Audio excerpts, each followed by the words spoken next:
Just so you guys know, there's a brand new episode on my podcast, Let's Get Real, the podcast. It's for anyone. Don't forget to check it out. Available on all streaming platforms. New episodes every single Monday.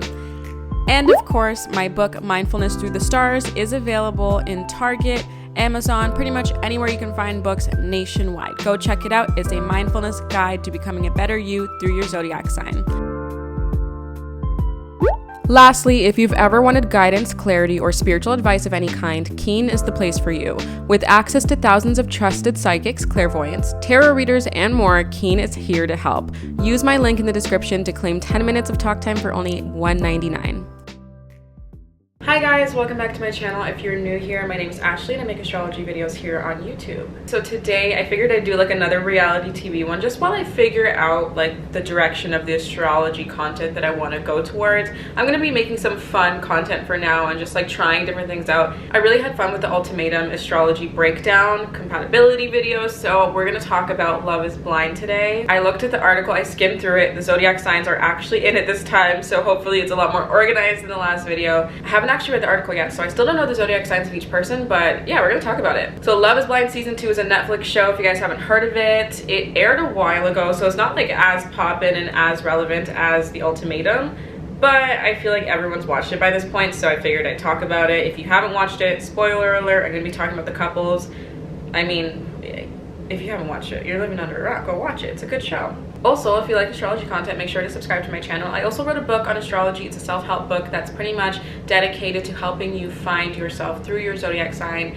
It's like a self-awareness guide. It's a self-help book. It's really great. It has journal prompts at the end. It breaks down all of your toxic traits, your bad traits, your good traits of your zodiac sign, why you are the way you are, and it helps you with deeper healing and self-awareness. So go check it out. It's linked down below. That's my book. It's called Mindfulness Through the Stars by Ashley Flores. Me. All right, let's get started. Okay, so we're gonna start off with the couple of the season, Ayana and Jarrett. They were my favorite to watch, especially watching them in the pods. I really enjoyed their conversations. I found it so weird when Jarrett like proposed to Mallory, when I just saw the connection with him and Ayana, and I was like, how are you gonna fuck that up? But anyways, okay. So I was gonna guess the signs in this video, but I feel like that takes up so much time, and I don't really know if you guys care to see that, so let me know. If you guys like when I guess, I'll do it next time, but today I'm just gonna read them off. Okay, so Ayana is a Taurus. Okay, that explains a lot. And Jarrett is a Scorpio. Wow, okay. First of all, compatibility, perfection. Taurus and Scorpio are such a good match. My sister's actually with a Taurus and they seem like a perfect pairing. My close friend of mine is like engaged to a Taurus, has a baby, and she's a Scorpio. Oh, my sister's a Scorpio too. And my friend and her partner have a great relationship as well. I've seen so many perfectly balanced Taurus and Scorpio relationships. They're opposite signs, so they really work well together. That makes a lot of sense. Okay. Now I understand why Ayana was so possessive when she was like, why do you have the watch that your girlfriend gave you, or whatever it was, the watch holder, and why do you have this, why do you keep talking about Mallory, why da. Like, it makes sense because she's a Taurus, she's possessive, you know, she's a very territorial person, she loves hard. It makes sense why she was having a hard time moving on from certain things. She was holding slight grudges for a little bit. She was very loving, very affectionate, very cuddly. Oh my god, Taurus just makes perfect sense for her. Scorpio Jarrett, that's where that flirty little charm came in, especially when he met Mallory in person. That's where the charm came, because Scorpios have a way with words. He's able to talk himself out of situations. He was a good man. He was a deep lover for sure. I think that in the beginning it was a little iffy because, you know, so much was happening and they still didn't really know each other, but I see why he took that leap of faith and like proposed, and he didn't want to have any regrets because Scorpios follow their heart. They do what they want to do, and I see why he proposed to Mallory and then was honest about it, you know, with Ayana, and he was able to like man up, and it was good. It was good to see. I understand how he's a Scorpio. I think it makes a lot of sense. Scorpio and Taurus, it just makes perfect sense. I'm also now learning that he's 5 years older than Ayana, which makes a lot of sense too, because I could see maturity differences in them. Not that she was immature at all, he did carry himself like he was a little bit older, and I do think it's good for the man to be older in like a straight relationship, because I mean, men are pretty immature, so yeah, I'm sorry, not sorry. Okay, the next couple is Danielle and Nick, Scorpio and Taurus. So Danielle is a Scorpio and Nick is a Taurus. I would not have seen that. Okay. Danielle being a Scorpio, would I have guessed that? No, she's very clingy, she's very toxic, she's very manipulative, she is very insecure. I guess an unevolved Scorpio.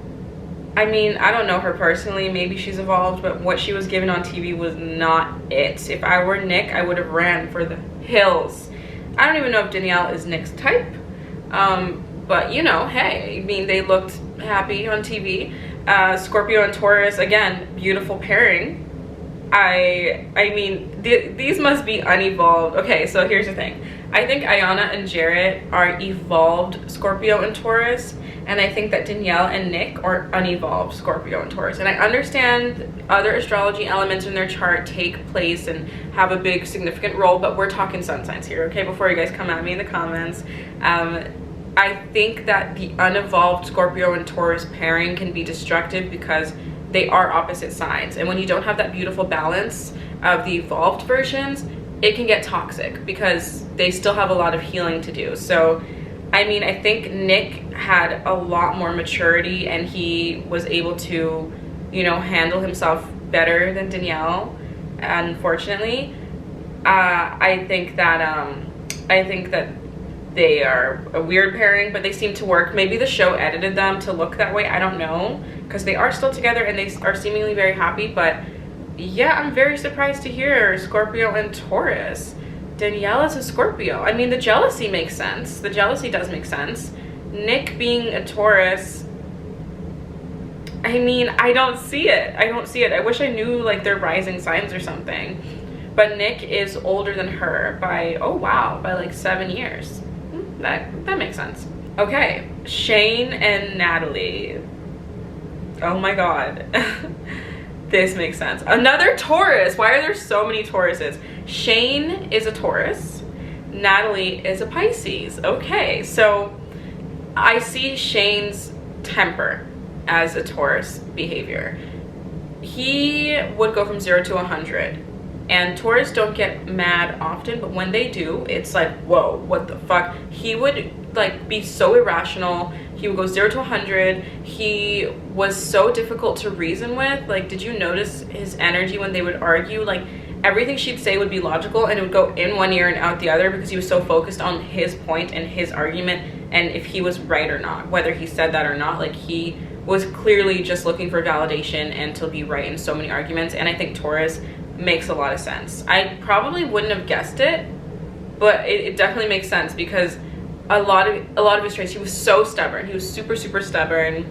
I don't know, and especially in the beginning, like he had so many options and he was weighing all his options so much, and like he wasn't trying to regret anything. And I feel like Taurus, like they hate change, so when they make a choice they put a lot of thought into it. They weigh all their options, you know. He was doing that in the beginning with that other girl, what's her name, Shayna, who, by the way, Shayna is a Virgo. We're not going to get into her too much because she didn't really make it far, but Shayna's a Virgo, which makes sense because she was sneaky as hell. She was sneaky as a Virgo is. She was messy, she was drama, and she was flirty, you know. She was a man stealer, typical Virgo behavior.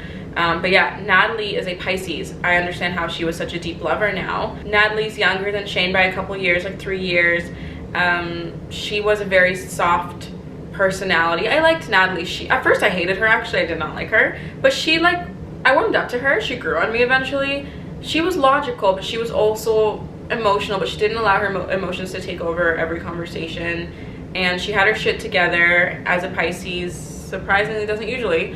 And she was really sweet and compassionate, loving, caring. You know what? She was weird sometimes though. Like, she had such a hard time expressing her love and using words of affirmation. She was constantly like making fun of Shane.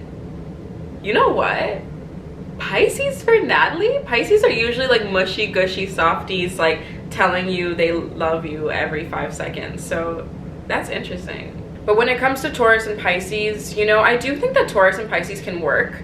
I just think that sometimes the Pisces is a little too emotional for the Taurus, and the Taurus is too reactive for the Pisces. So I see why their conversations and their communication was off, because they have completely different communication styles, and I see why there was tension and why their fights kind of got explosive, because they can both be emotional, but the Taurus is a little less emotional, so they feel like they're like better than the Pisces. But in this case, I don't know, I didn't really see them display their zodiac signs as much, but I see why in private their dynamic did not work. Mallory and Salvador. Okay, so Mallory was a Pisces and Salvador Sal was an Aries. I thought Salvador was such a good man. I thought that he was such a good man, honestly. I loved watching him. I don't know, like I just thought he was so sweet, humble, mature, self-aware, emotionally intelligent. A lot of people had negative things to say about him, like they weren't buying into it. I don't know, I thought he was a stand-up guy, and if I was Mallory, I probably would have been all over that. But I mean, he was handsome too. Maybe he was like a little bit too much of a nice guy. Mallory was more fiery. She was a Pisces. And it's funny because, okay, so Salvador is an Aries and Mallory is a Pisces. I would have thought the opposite. I would have thought that Salvador would be a Pisces because he was so emotional and loving and, you know, considerate and caring. And Mallory seems more fiery and feisty and a more Aries behavior. But no, she was a Pisces, or she is a Pisces. Mallory being a Pisces, I can kind of see that with like the indecisiveness and not being satisfied. I find that Pisces, when they see someone that they know is good for them, they feel like they have to be with them and they have to force themselves to have the feelings for them because they know that it's a good option. And I see that Mallory was really trying to make it work and like trying not to reject him. And I think that it's just like Pisces being too nice. They do stuff like that, but they don't realize that they're actually hurting the other person. I had a friend who would constantly lead men on without meaning to, and they'd all fall for her. And she knew they weren't the one, but she'd try to like make them the one because she knew it was good for her. And like it just wasn't doing it, and eventually like they'd be in too deep and she'd have to break it off because she didn't have the feelings that she wanted to have for them. And I see Mallory doing that. Like I see that she did that with Salvador. Salvador was an Aries. I mean, he stood up for himself as an Aries would. He wasn't like a little bitch. He wasn't a little softy, you know. He was open about his feelings, but he was also open to being rejected by Mallory. And then you saw the Aries come out at the reunion when he was like, you know, snapping back at her as he should. And he was respectful, so he kept his calm, he kept his composure, but talking to her with like a firm voice and everything. So yeah, the Aries popped out at the reunion for sure. Compatibility wise, I see why they didn't work. They're just completely different lovers, likely speak completely different love languages. Aries and Pisces are not a combination that I would recommend or say is like a great pairing. I think that with the right elements in their charts, maybe they could be compatible, but I don't think their chart was doing it for them because they just didn't seem to be compatible. Like I saw flashes of them being really like loving and a really great pairing, but overall like they just didn't seem right for each other. They didn't seem like a good fit. I think that Mallory could do better, and I think that Sal could do better. I think that they both have a better fit for them out there because the Pisces and Aries combo was not it. Deepti and Abhishek. Ugh. Oh my god. Okay, this makes sense. Abhishek was a hot mess. He was awful. A narcissist at its finest. Abhishek was, I'm sorry, I'm not a psychiatrist, but that man is a narcissist. I know a narcissistic Virgo when I see one, and that man was a narcissist. He's a Virgo. It makes all the sense now. And Deepti was an Aquarius. I'm an Aquarius, and I have dated a Virgo with similar personality to Abhishek. And wow, the way that Deepti carried herself in that is the way that I wish I would have carried myself in my situation. I was very, like, I guess, unevolved when it came to love, and naive and inexperienced, and I wasn't able to handle myself properly in a relationship with a narcissistic Virgo. However, Deepti was a great role model for people who are going through relationships like that, because she really stood her ground. She knew her worth. She stood up for herself. She carried herself with such class and maturity. I love to watch it. I see why they didn't work, because the compatibility between an Aquarius and a Virgo, I used to think it was good. It's not. I mean, with the right placements, it could be. I think that my Virgo moon helped me out in my relationship in a way, but I do think that Aquarius and Virgo are not a good pairing. I think they bring the worst out in each other, and I think that it's just the love languages are completely different, the communication styles are completely different, the compatibility are just, it's just not in alignment. And when you're dealing with someone like Abhishek, it's just like impossible to even like have a relationship with someone like that, a mature, fulfilling relationship, that is. I see why he was so shallow and insecure. He pretended like he wasn't insecure, but he's really just an insecure man. I understand now. I understand his personality now. Virgo makes so much sense. He was sneaky. He was talking bad about her. He was manipulative. He was mean. He was a bully. He was awful. And then Deepti was just like keeping her cool the entire time when she was dealing with such a shitty person. So interesting. I wouldn't have guessed that. Oh my god. No, I probably would have guessed Virgo for him. You know what? I might have guessed that. I thought that she was an air sign, because she just like kept her calm, and I feel like air signs are a lot more logical than the other ones. So she was never really displaying too much emotion or like getting worked up over this man, thank God. She just had regular emotions, and she was able to carry herself with class, which was really nice to see. So shout out to her. I really like Deepti. And you know what's crazy, like they seem like they would have been such a good pairing. They seem like they could have been soulmates, but I think he's just an unevolved narcissistic Virgo, and I think with enough shadow work, healing, and therapy, maybe he could be a good man. But I think at that point with Deepti, that ship has sailed, it's been sailed, and she's gonna move on, and he's gonna one day look back and be like, wow, I really fucked up a good thing. So very sad to see. But anyways, yeah, those were the zodiac signs for Love is Blind. I hope you guys enjoyed this video. It was super fun reading all that. Like I had no idea what the signs were gonna be, so that was kind of cool to see. So I hope you guys enjoyed it. Please leave a suggestion down below on what you want to see on my channel, what type of astrology content you want to see. I don't do readings, so it's not going to be that, but anything else, something more simple or more fun, more entertainment purposes, let me know, and I will definitely do that for you guys. But I hope you guys enjoyed this video. Please, please, please, please subscribe, like, comment, engage. It helps me out so much. I'm trying to get my views back up. I'm trying to, you know, reach bigger audiences. So if you could engage with my content, that would mean the absolute fucking world to me. Go like the video. It takes a second. Did you like it yet? Did you like it yet? Okay, thank you. All right, I will see you in the next video. Thank you for watching, and I don't know. Bye.